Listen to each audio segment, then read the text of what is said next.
Hello, hello, welcome back to my channel. I'm Ruby, this is Ruby Red, and today we're playing my TBR game, tic-tac-TBR.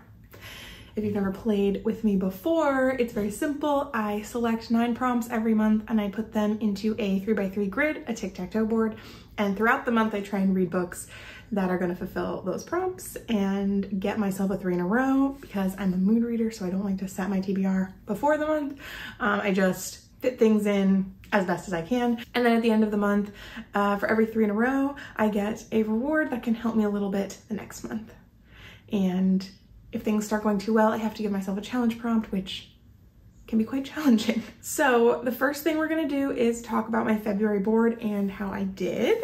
Okay, so the prompts from February's board are as follows: a standalone, a woman of color author, a readathon book, a mystery, Mrs. Dalloway, that's my challenge prompt, a school setting, Sims readathon prompt, an arc, a book between 300 and 400 pages, and an urban setting.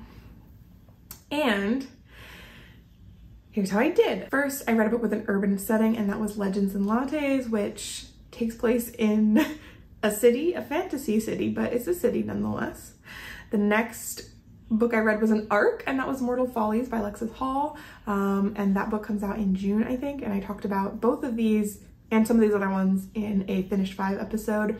I'll link the one that most corresponds down below, but some of these are going to be in one that has not come out yet. After that, I finished a book that was between 300 and 400 pages, and that was The Body Keeps the Score by Bessel van der Kolk. This is about 360 pages, I think, and I had been buddy reading that with some friends from January, so I finally finished it in February. Then I finished a standalone book, another buddy read that I had started way back in January and finally finished, which was Love in the Time of Cholera by Gabriel Garcia Marquez. Love that. Then for a readathon prompt, I read Year of the Monkey by Patti Smith, and this fulfilled my animals pet pick prompt. Then I finished a mystery book. I read the novella A Dead Gin in Cairo by P. Jelly Clark. This is a really short, obviously it's a novella, but there is a mystery. Then I finished a book by a woman of color author, and that was All Her Little Secrets by Wanda Morris, which is also a mystery thriller. I really liked that. I also fulfilled the school prompt, which was the Sims readathon prompt, which for that readathon, the prompt could also have included a mentor-mentee kind of relationship as a focus instead of an actual school setting. And so for that reason, I'm counting Autumn by Ali Smith, because it does sort of explore the relationship between a mentor and a mentee. So that's it. I'm so amazed by how many books I got on the board for this month, because I feel like I didn't have a good reading month, even though I obviously finished a lot of books and there were a lot of 4 stars. But 4 of these books I had read at least half of actually in January, so I was just finishing them. And 3 others were either very short or very, very fast paced, so I was able to read them very quickly, which is just how I was able to read so many books in a month where I feel like I barely read. Anyway, yeah, I didn't read Mrs. Dalloway, so that's it. I've got those 4 3 in a row, which I'm really proud of. Again, like having been able to work everything in. I wasn't sure I was gonna do it, but I did do it, so hooray. So part of my challenge prompt rule is that if I get more than 3 in a row, which would give me more than 3 rewards, I just either have to take only 3 or I can add a challenge prompt, because I obviously fulfilled almost the whole board to get that many 3 in a rows. So because there's already a challenge prompt on the board, it does seem a little crazy to me to add a different one. Especially because like I don't plan on reading Mrs. Dalloway in March. Sorry, spoiler alert. But there are a lot of books on my 30 by 30 still that are short and that I could definitely read, that I literally have on my bookshelf, that I would feel more in the mood to read than Mrs. Dalloway. So I could simply read those without the challenge prompt. But like if I do the challenge prompt, I could get, there is one book on my 30 by 30 that is 1,000 pages. So I don't know if I want to risk it. Yeah, I'm not gonna risk it. I'm just gonna take 3 rewards. So let's pick the rewards, shall we? I have 11 rewards. First one is double up, 1 book, 2 prompts. I love that reward. It's honestly my favorite. because so many of the books, especially this month, like it was hard to figure out where to put everything because most of those books could count for more than one prompt. Okay, our next reward is a readathon book. Oh, that's amazing because I am participating in a readathon in March. We'll get to that in a moment. The readathon reward, like that just means that I can slot a readathon book in for any prompt, even if it doesn't fit the prompt. Like I can just use it kind of as a freebie if it was a book I read for a readathon. Okay, and the final reward is to swap a prompt. So if I get a prompt that I don't like, I can regenerate it, but then it might not be better. Okay, that's great. I love those rewards. Wow, March is gonna go swimmingly, I can just feel it. I do have a couple of book club reads that I'm gonna try to fit into the board, to fit into the prompt. So I'll tell you about them if they come up for the March board, but if not, you're just gonna have to wait and see them in one of my Finish 5 episodes. But I am participating in Squash That Series round in March, and I forget the dates, but they're on the screen. And that is a readathon hosted by my friends Bailey and Kayla from Is Bailey Reading and Kayla Ray Reads. I will link their announcement videos down below so that you can check out the rules and such. But it's a readathon that lasts for just a week that is encouraging you to read books in a series, ongoing series. So I'm gonna be trying to fit some sequels into my TBR as well. I do have a plan for the readathon, but it would involve me like reading a book that I had technically said I wasn't gonna read. But I would do it for the points, you know, which is like not the best for me as a reader emotionally. Anyway, we'll just see what happens when the time comes. Anything could happen, but that's what's going on. So one of those readathon books, regardless of whether or not it actually fits a prompt, is gonna be able to go on the board because of my reward.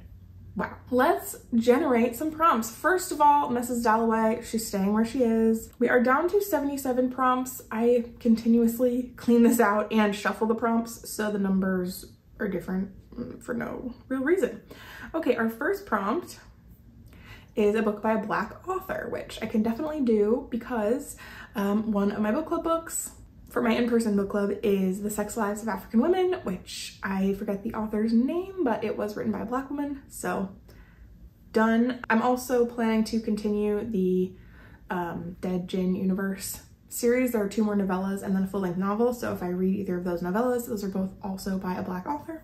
Next prompt is Libby, so a book that I got from Libby, which I do get most of my books from Libby. Actually, not most, I think about half so far this year have come from Libby, and half have been either ARCs or on my shelf, which is cool. But yeah, I have my book club books are all gonna be coming from Libby, and any audiobooks that I listen to, I'm gonna get them from Libby.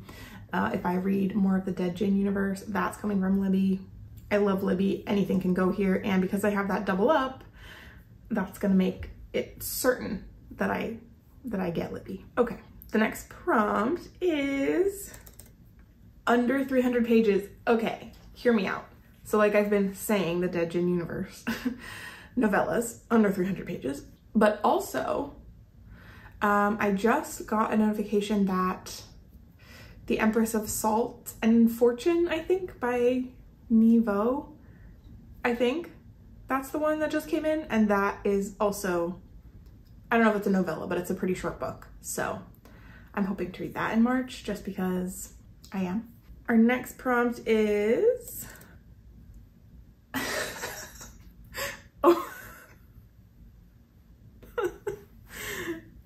over 500 pages. So I am already reading a book right now. I've just started it. It is 600 pages long. And that is East of Eden by John Steinbeck, which I am reading with Martine from Just Martine, who has gratefully agreed to very casually buddy read it with me so that we don't have a deadline.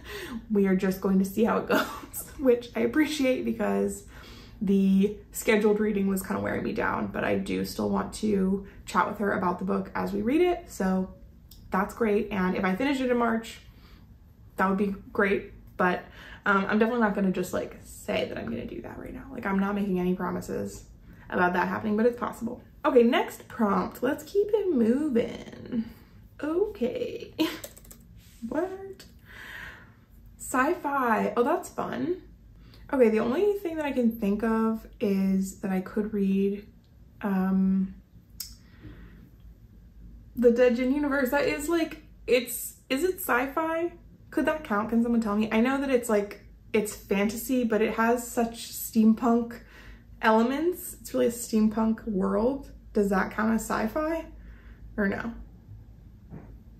I also do have a 500+ page sci-fi book on my bookshelf that I don't believe that I'll be reading in March, but I guess I'm in the camp right now of never say never. But yeah, let me know if you think that the Dead Gin universe can count as sci-fi instead of just steampunk fantasy. Okay, our next prompt is climate fiction. Oh no.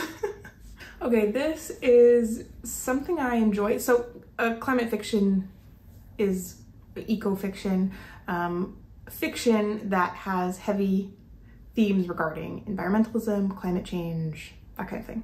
So a prime example, one of my faves is The Overstory by Richard Powers, also Bewilderment by Richard Powers. Even books like The Seed Keeper, I think, have strong climate themes.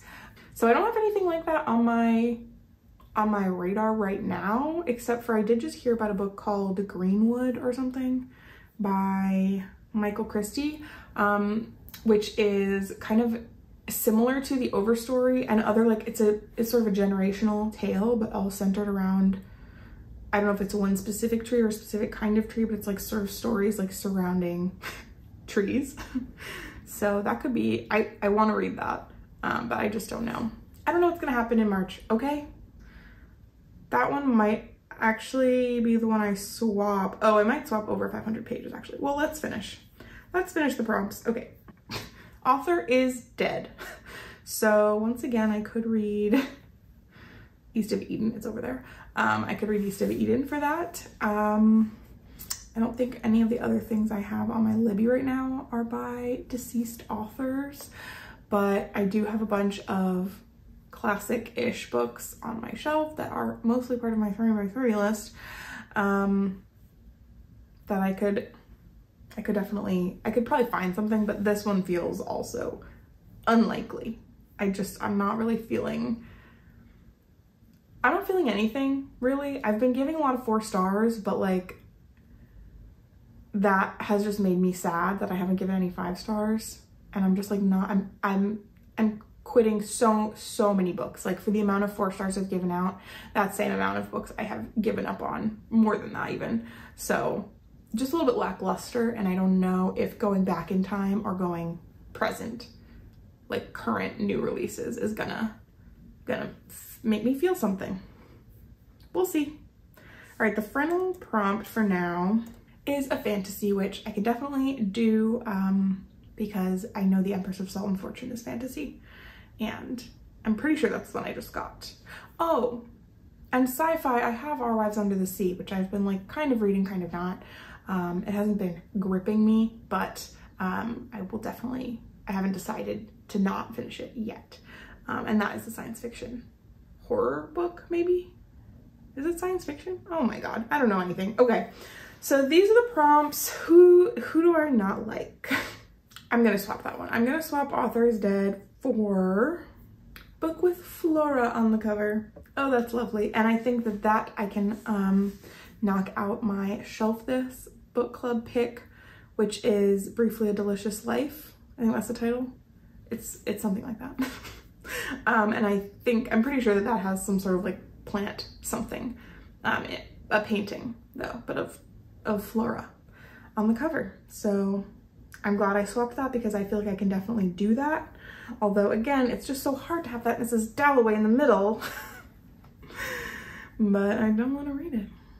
Right now, I don't want to not read it because I believe I will like it. I just won't like it right now. You know what I mean? And adjusting the 30 by 30 list is kind of a pain, and I feel like I've read enough books from it now where making any more substitutions, I finally feel like I have to be done making substitutions. So it is what it is. This is the lay of the land. I do think that I will get both of my book club books on there, and like I said, East of Eden, if I finish it, great. If I don't, then it won't fulfill any of these prompts. So that's the TBR. That's the video. Thank you so much for spending this time with me. Please let me know down below if you have any suggestions for some of these prompts, or if you're participating in Squash That series. What's the plan? I'm so excited. I'll see you in the Discord. I'm glad you were here, and I will see you next time. Goodbye.